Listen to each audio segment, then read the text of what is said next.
capítulo 10, versículo 4. Y cuando ha sacado fuera todas las propias, va delante de ellas, y las ovejas le siguen, porque conocen su voz. Mas al extraño no seguirán, sino que huirán de él, porque no conocen la voz de los extraños.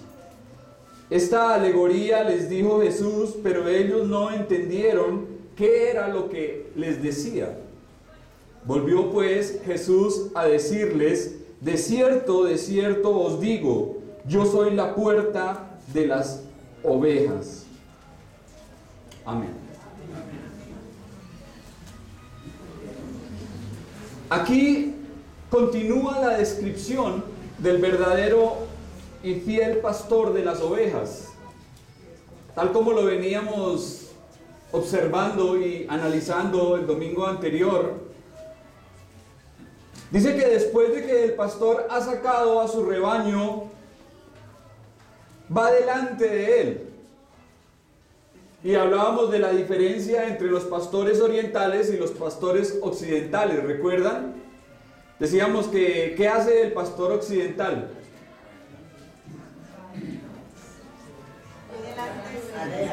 Arrea. Pero ¿qué hace el pastor oriental?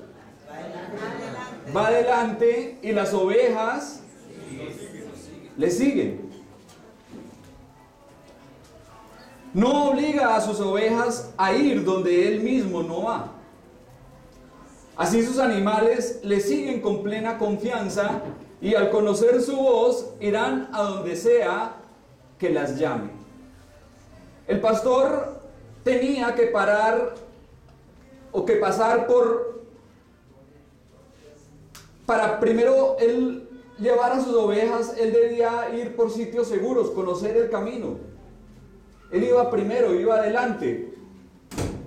El pastor no iba a llevar a su rebaño a lugares que peligrosos e inapropiados.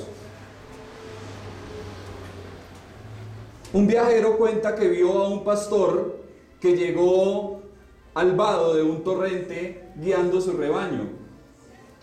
¿Saben qué es un vado?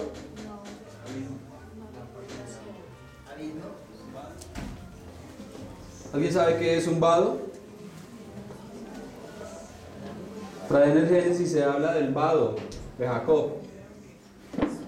No del vago de Jacob, sino del vado de Jacob. Era un paso o como un camino por donde llegaba a un sitio donde había agua y había que cruzar. Entonces lo que este viajero cuenta es que llegó a este lugar, a este vado, y vio que el pastor pasó y las ovejas no le querían seguir. Entonces, ¿qué hizo? Dice que vio cómo el pastor fue y tomó uno de los corderos, se lo puso sobre sus hombros y cruzó el vado, y al estar al otro lado, la oveja, la madre del cordero, al ver que su animalito estaba balando al otro lado, pues ella pasó, y las demás ovejas, al ver que ella pasó, fueron detrás, y todo el rebaño de esa manera cruzó.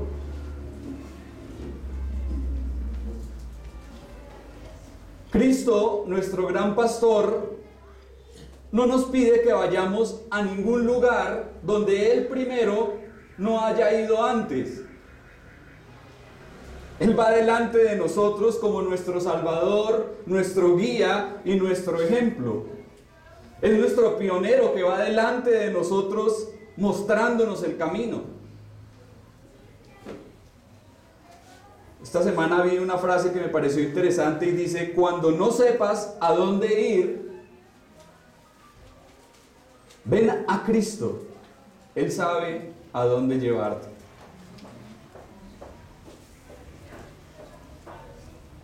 Cristo sabe a dónde llevarnos, Cristo sabe a dónde conducirnos, porque Él mejor que nadie nos conoce, Él mejor que nadie nos entiende.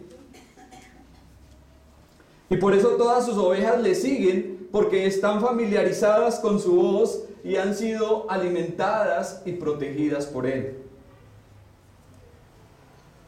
Ahora, algo que podemos ver es que la mayoría de verdaderos creyentes están dotados de un instinto espiritual. ¿Qué será eso? ¿Cuál será ese instinto espiritual?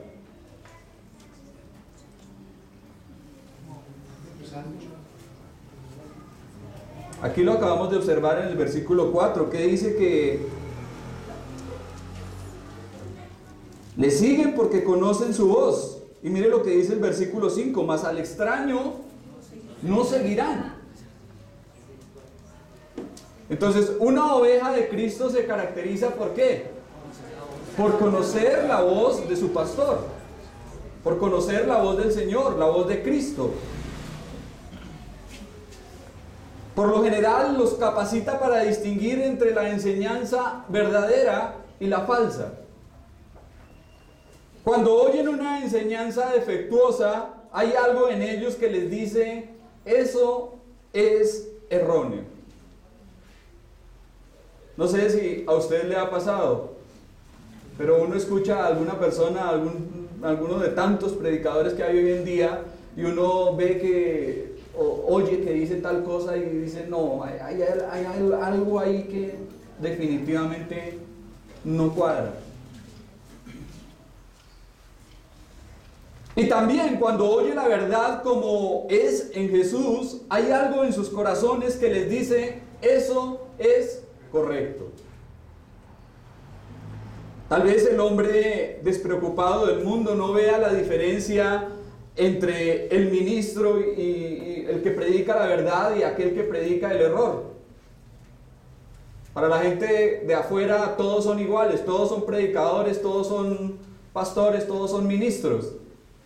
Pero la verdadera oveja del Señor debe caracterizarse por escuchar la voz del Señor, por seguirle a Él. Hasta la más humilde oveja de Cristo distinguirá las cosas que difieren, aunque a veces no sepa explicar por qué. Y debemos de tener cuidado, porque hay cosas que parecen iguales, pero no son. Alguien decía, no es lo mismo la Indonesia que la India esa. Ni tampoco es lo mismo el mercurio cromo que me lo como crudo. Y hay que tener cuidado porque hay cosas que suenan interesantes, que suenan como verdaderas, que suenan atractivas. Con todo, no son la voz del Señor. Y ese instinto espiritual del que hablaba es lo que Juan dice, vosotros tenéis la unción del Santo y conocéis todas las cosas. ¿Quién tiene la unción del Señor? ¿Quién tiene el Espíritu Santo? ¿Quién? Todos los creyentes. ¿Pero qué están enseñando en algunas partes? No, el ungido. Solamente los ungidos. Los ungidos. Y entonces unas personas se colocan por encima de otras y ellos son los que tienen la unción e incluso ellos son los que se atreven a conferir al Espíritu Santo. Los que tienen la autoridad de dar al Espíritu Santo, imagínense, se colocan en el lugar de Dios. Estos falsos ungidos, falsos cristos, de los cuales ya nuestro Señor había profetizado cuando dijo, porque se levantarán falsos cristos, falsos ungidos. Pero según lo que nos dice la palabra de Dios es que toda la iglesia tiene al Espíritu Santo. Toda la iglesia de Cristo tiene al Espíritu Santo y por tanto conoce todas las cosas. No tiene necesidad de que nadie le enseñe porque ¿quién es el maestro? El Espíritu Santo. De esa manera oremos para que nuestro Señor nos cuide de la influencia de falsos pastores. Perder la capacidad de distinguir entre lo dulce y lo amargo es un síntoma de enfermedad corporal. Algo no está bien cuando no se puede diferenciar lo dulce de lo amargo. Ser incapaz de diferenciar entre la ley y el evangelio entre la verdad y el error, entre la doctrina del hombre y la doctrina de Dios, es un grave error, es un peligro. Es una prueba clara de permanecer muerto y necesitar salvación. Ahora, notemos que en este pasaje nuestro Señor habla de que sus ovejas las saca. Aquí en el versículo anterior dice, versículo 3, dice, y las saca, termina el versículo 3, y cuando las ha sacado fuera. ¿De dónde las saca? ¿De dónde saca el Señor a sus ovejas? ¿Para dónde las lleva?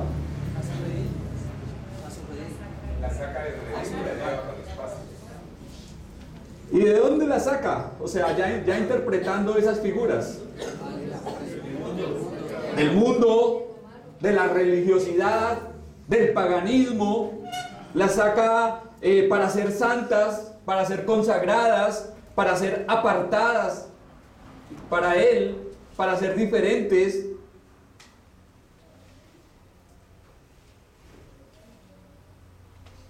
Por eso todo verdadero creyente, toda verdadera oveja de Cristo no debe ir a donde su Señor no iría.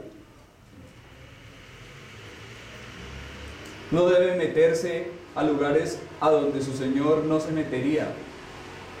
No debe buscar sitios a los que su pastor no entraría. ¿Por qué? ¿Por qué? Es un peligro entrar donde no lo enseña el Señor. Se expone al peligro. Se expone al peligro. Ahora, cuando la Biblia nos dice que nuestro Señor no nos llevará a lugares a donde Él no haya ido primero, nos está mostrando que no hay situación que Cristo no haya enfrentado antes. El autor de la epístola a los Hebreos dice: considerad a aquel que sufrió tal contradicción de pecadores contra sí mismo, para que nuestro ánimo no se canse hasta desmayar. Considerad a aquel. ¿Quién es aquel? Jesucristo. Después dice: puestos los ojos en Jesús, el autor y consumador de la fe. ¿A quién debe mirar la oveja? A su pastor, a Cristo. ¿En quién debe poner su mirada, su confianza? ¿En el hombre? No.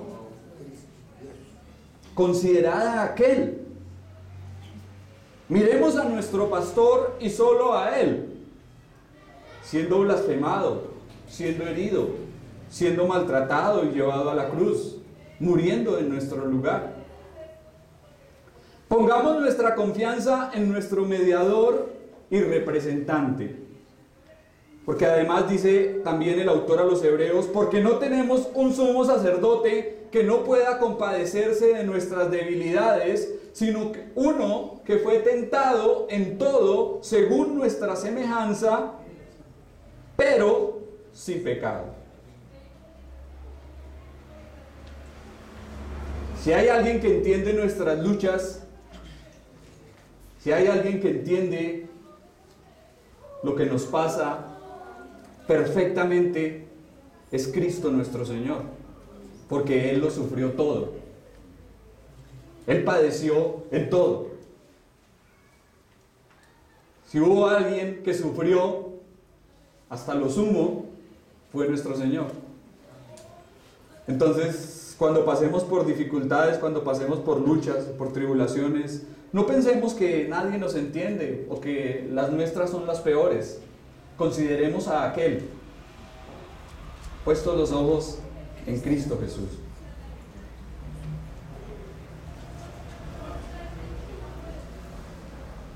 En esta semana me encontré con otra frase. Esta semana me encontré otras frases. Y decía lo siguiente: más vale ser león por un día que una oveja por toda la vida. ¿Qué opinan de esa frase? En la Biblia no. En la Biblia no la encontró. No, en la Biblia no. En la Biblia sí hay una que dice que es mejor perro vivo que león muerto. Pero, ¿qué podemos pensar de esa frase? Es mejor ser león por un día que una oveja por toda la vida.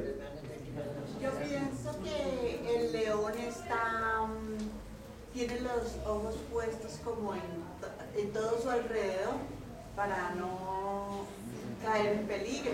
Por el contrario, él es como el terror de todos, la mayoría de los animalitos. Sí, el león sabemos que es llamado el rey de la selva, ¿no? Que posee pocos depredadores naturales. Está confiado. La palabra también dice que el justo está confiado como un león. Él anda confiado en la selva.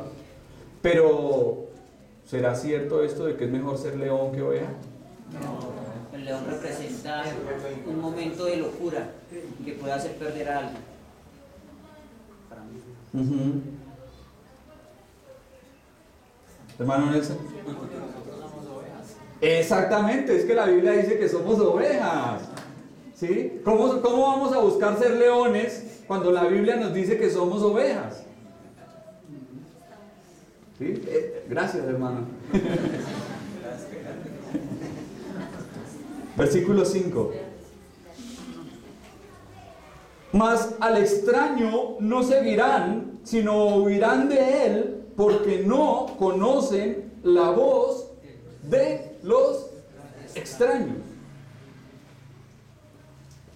El mismo instinto que le permite a una oveja reconocer a su pastor, también le permite identificar al forastero, al extraño, al peligro.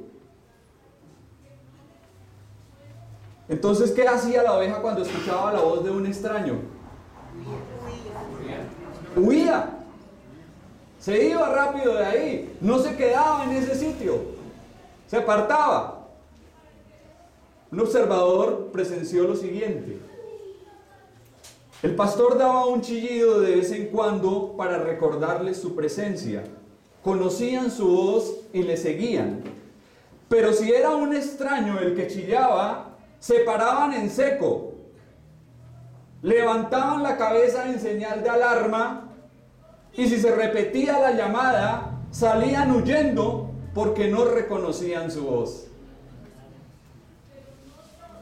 Las ovejas de Cristo obedecerán a su pastor y serán cautelosas y tímidas con los extraños. Las ovejas huyen del falso pastor. No dirán, no, vamos a quedarnos acá con este predicador, de pronto no estamos de acuerdo en algo con lo que dice, con su doctrina. No. Vamos a quedarnos aquí un rato a ver qué sigue diciendo. Según lo que nos dice el texto, ¿qué hace una oveja cuando no oye la voz del pastor? Sale corriendo, huye de él como si se tratara de ¿qué? De un peligro, de un lobo, de una hiena, de un león, de un oso. Escapa.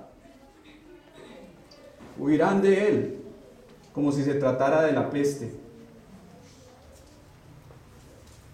pastor dijo a su iglesia: hermano, necesito una ofrenda para mi Mercedes. Entonces la iglesia tomó la ofrenda y al siguiente domingo el pastor llegó a la iglesia estrenando su Mercedes-Benz último modelo. Y tan pronto la iglesia lo vio, le dijo: pastor, usted nos engañó.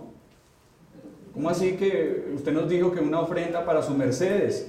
Y yo digo: sí, para mi Mercedes, mire, ahí está, mi Mercedes-Benz. Y ellos entendieron que se trataba para la esposa porque se llamaba Mercedes.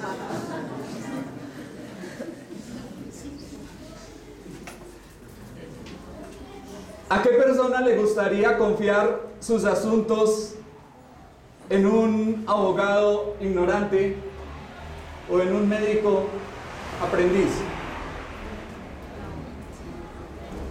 ¿A qué persona le gustaría ir al médico y decir: bueno, sí señor, lo va a intervenir quirúrgicamente fulanito de tal que terminó la semana pasada su carrera y está haciendo las prácticas. ¿Usted se sentiría cómodo en esa situación?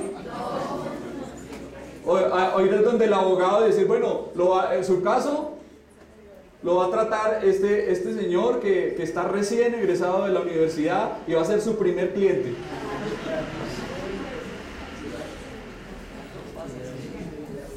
Entonces, ¿por qué confiar las almas a pastores charlatanes, engañadores y mentirosos?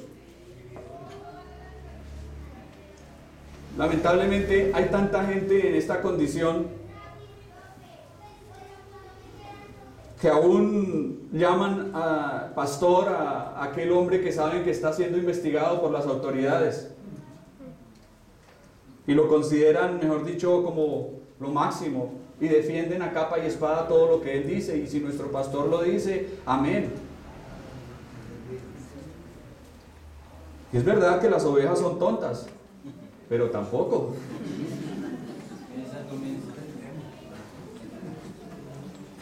De algo podemos estar seguros, y es que una oveja verdadera del Señor no será arrastrada por ningún engañador, por ningún extraño. Entonces podemos preguntarnos, ¿y qué de los miles de personas que están hoy domingo llenando esas enormes bodegas? ¿Qué de ellos?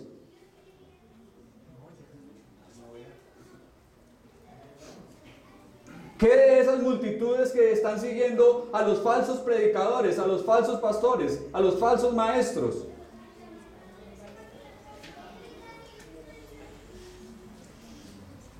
Según el texto, mis ovejas oyen mi voz y yo las conozco y ellas me siguen y no seguirán a los extraños.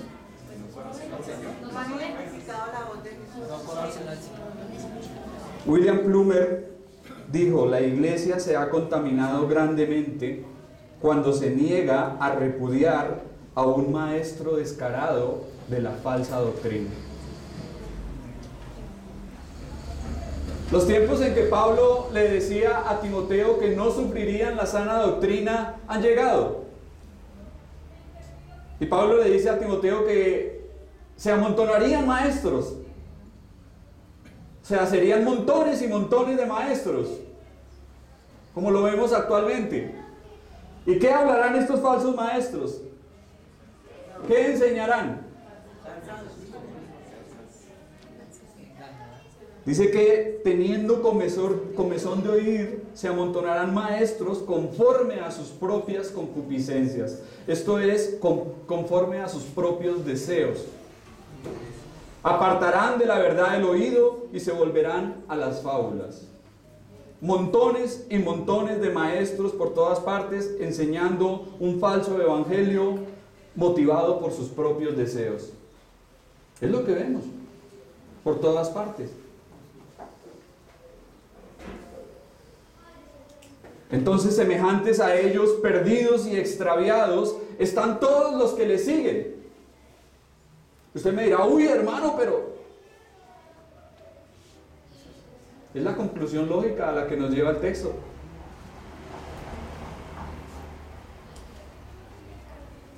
No pueden considerarse ovejas de Cristo, porque si están siguiendo la verdad, permanecen en ella. Pero si están siguiendo la mentira, es porque no son ovejas del Señor.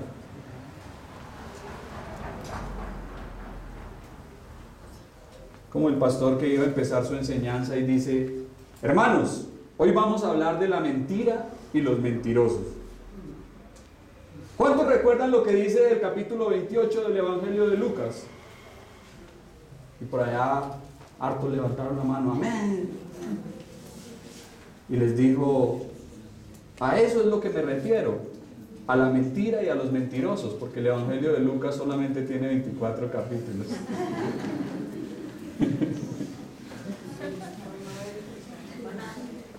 El hombre que recibió la vista en el capítulo 9 ilustra perfectamente cómo una oveja de Cristo oye su voz y le sigue. ¿Qué hizo este hombre?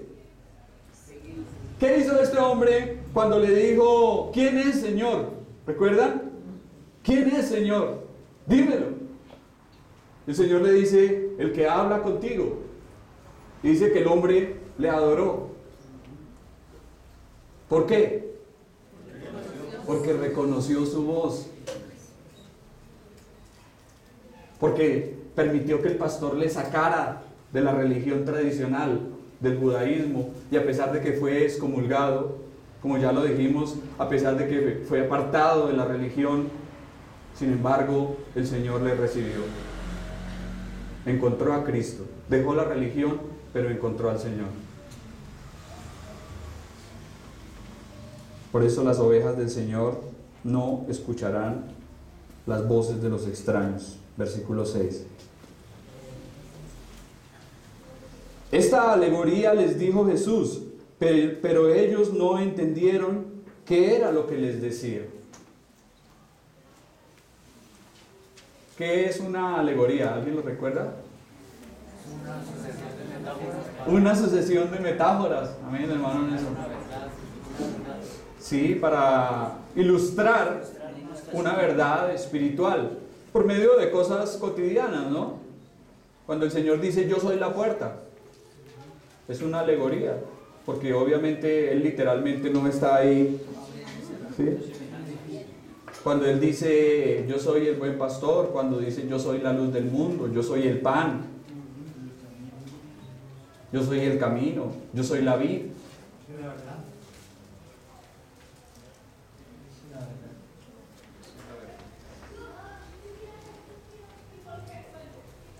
Entonces debemos de ser cuidadosos en no interpretar una alegoría en forma literal, porque podríamos llegar a conclusiones erradas. Y aquí estas personas, obviamente, como en muchos casos, no entendieron lo que el Señor les estaba diciendo. Parece que los fariseos fueron incapaces de ver la aplicación y el sentido de la historia. Aquellos espiritualmente ciegos que no eran ovejas, ¿cómo iban a escuchar la voz del pastor? Y menos seguirle.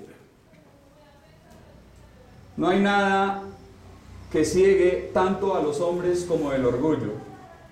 Ya lo hemos visto y analizado a través de estos estudios. Los fariseos eran ¿qué? Orgullosos. Ellos se jactaban. ¿Recuerdan cómo terminó el capítulo anterior? Le dijeron al Señor, bueno, ¿y es que acaso nosotros también somos ciegos? ¿Y qué les dice el Señor? ¿Ciegos? Reciegos es que están.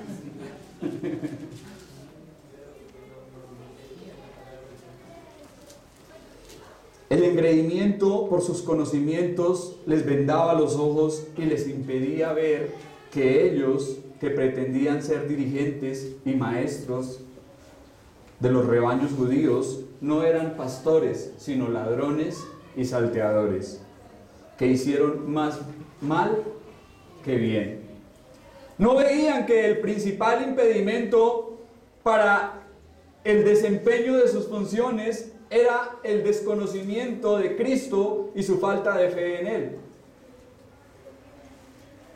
No veían que no se podía esperar que una verdadera oveja del Señor lo siguiera y escuchara, menos que obedeciera su doctrina. Por encima de todo, no veían que al excomulgar al pobre hombre que nuestro Señor curó, estaban dejando en manifiesto ser ladrones y salteadores.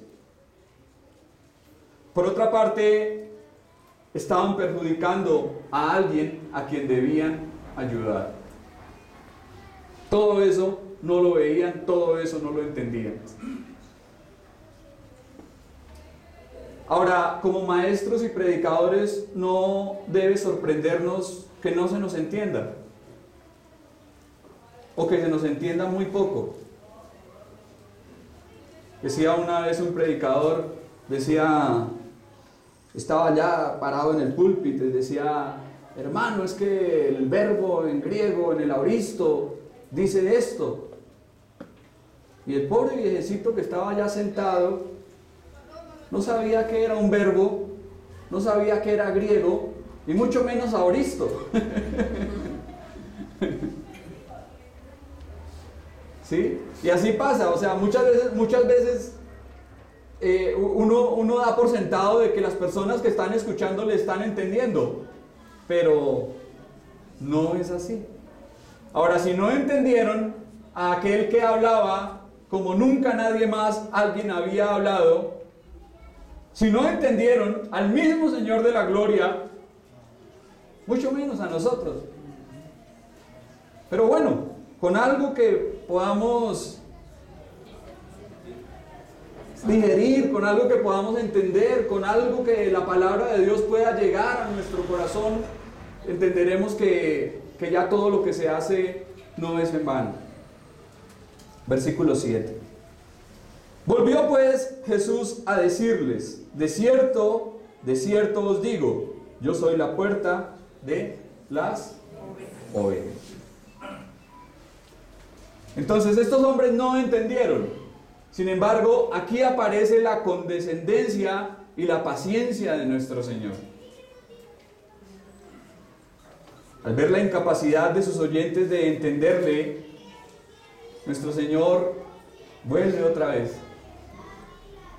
Tuve un profesor de matemáticas y este hombre sabía muchísimo. Era muy bueno en su materia. Y el hombre tenía un pequeño problema, un pequeño inconveniente, y era que nadie le entendía. Él sabía mucho, pero se le dificultaba transmitir el conocimiento. Y este hombre se llenaba de paciencia y explicaba un ejercicio una y otra vez y decía: muchachos, este paso lo hice por esto. Imagínense resolviendo una ecuación algebraica, ya una hoja llena de números y de signos. Y el hombre se llenaba de paciencia: miren muchachos, esto lo hice así porque aquí, así. Eso explicaba con una paciencia, y al final de su clase llegaba y decía: ¿entendieron? No. Y de pronto el salón quedaba en un silencio sepulcral. Y el hombre se cogía la cabeza: ¿pero por qué no me entienden? Por favor, entiéndame. Entiéndame.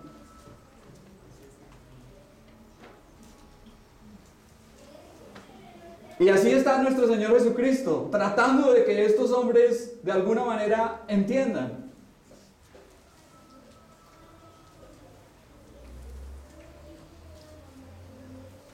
¿Cuántas veces tenemos que repetir las mismas cosas? El aprendizaje se da por la repetición. Y tenemos que estar ahí una y otra vez y otra vez y otra vez en lo mismo y en lo mismo. Y van a decir: ay, pero ¿por qué otra vez de cierto os digo? ¿Qué significa de cierto os digo? De verdad, verdad. Amén, amén. Y el Señor otra vez: de cierto os digo.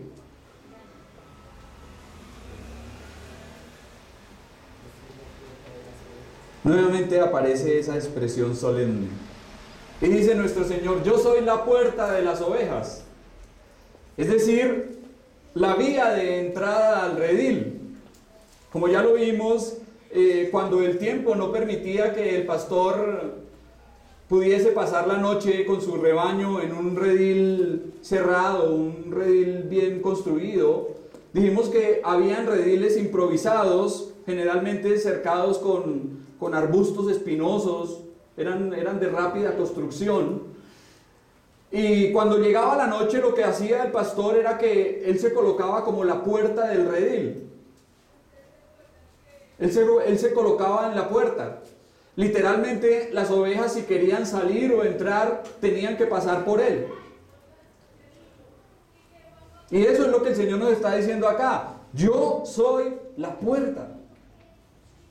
¿Pero la puerta de qué?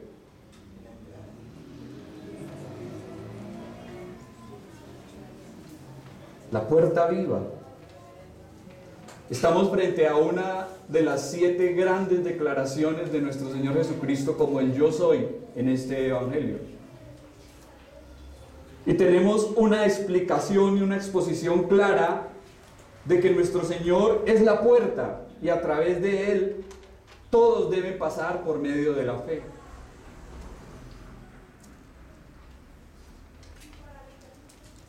Si alguien desea ser parte del rebaño de Dios, ¿qué debe hacer?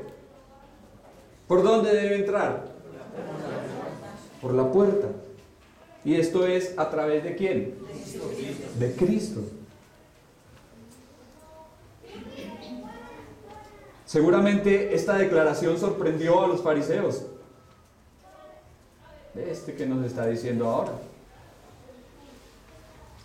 Jesús es nuestra puerta a la salvación de Dios, el único camino verdadero, y solo a través de Él tenemos acceso y entrada a la presencia de Dios el Padre. Todo lo que nuestras almas necesitan se encuentran en Él. No existe otra puerta. Mire que aquí el Señor no dice yo soy una puerta más, o yo soy otra de las puertas. ¿Qué dice? La puerta. Es singular. ¿Por qué? Porque es la única. Es la única. Es el único acceso para entrar al redil de Dios. No hay más. Si usted quiere entrar al redil de Dios por medio de Buda, por medio de Mahoma, por medio de Alá, o por medio de, bueno, quien sea, no sé, tantos hombres, tantos dioses, tantas cosas que el hombre se ha inventado, seguramente irá a otras partes, pero no al redil de Dios, al redil verdadero. Solamente por Jesucristo, solamente por la puerta. Por medio de esta hermosa imagen se nos está diciendo que Cristo es el único mediador entre Dios y los hombres. Si sabemos que nuestra vida está en sus manos, las preocupaciones y los temores deben de quedar a un lado. Si confiamos en que tenemos a un pastor que nos guía, que nos protege, que nos provee y que nos cuida, obviamente que los temores deben desaparecer. Deben quedar a un lado. Entrar en el redil de Dios es a través de Jesucristo, y esto nos otorga innumerables privilegios y bendiciones espirituales. Si usted todavía no ha cruzado por la puerta, si de pronto está allí testarudo, haciendo fuerza, y el Señor lo está atrayendo, de pronto hoy es el día para que lo haga. Estaba de algo infundado, algo que no correspondía a la verdad, porque nuestro Señor no violó el día de reposo. Y por otro lado estaban aquella pequeña minoría que hacían la pregunta: pero ¿cómo puede alguien que no ha sido enviado por Dios llevar a cabo un milagro tan asombroso?